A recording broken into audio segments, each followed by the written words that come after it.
Penggunaan teknologi informasi yang baik dalam pemerintahan maupun bisnis membutuhkan penyimbangan kebutuhan terhadap penggunaan informasi yang dikumpulkan, seperti hak dan keinginan orang-orang yang informasi digunakan.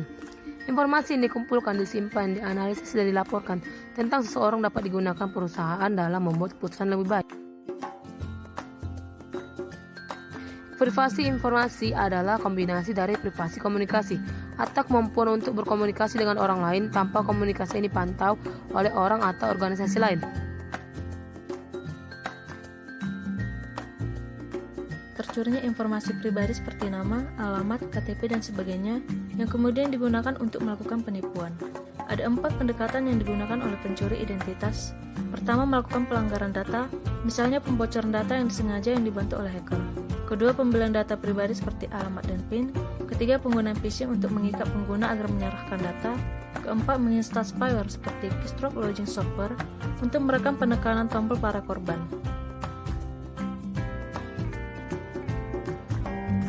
E-discovery mengacu pada proses pengumpulan, identifikasi, dan pengamanan informasi. E-discovery mencakup informasi yang disimpan secara elektronik atau yang disebut dengan Electronic Store Information. ESI dapat berbentuk email, gambar, link, audio, database, atau bentuk lainnya. Informasi tersebut digunakan sebagai bukti dalam kasus hukum perdata atau pidana. Nah, sebagai contohnya adalah postingan-postingan memberatkan pada Facebook dapat dikumpulkan menjadi informasi sebagai bukti untuk sebuah kasus.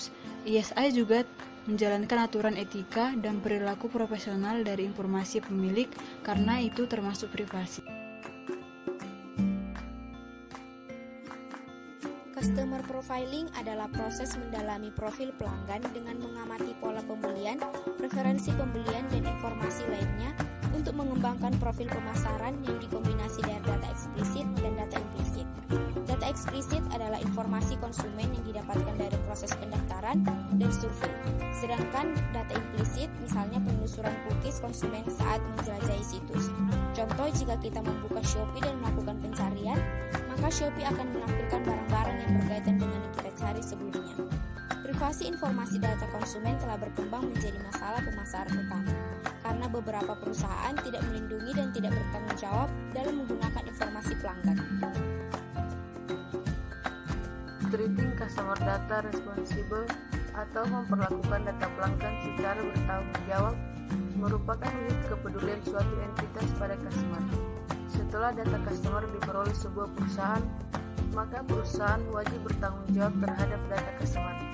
Contoh, data customer yang harus dijaga dapat berupa data telepon, data lokasi, data atas preferensi dan pilihan-pilihan, atau dengan perangkat personal seperti Fitbit, Nightpool, atau Jabon App, data kesehatan, dan aktivitas yang kita lakukan sehari-hari.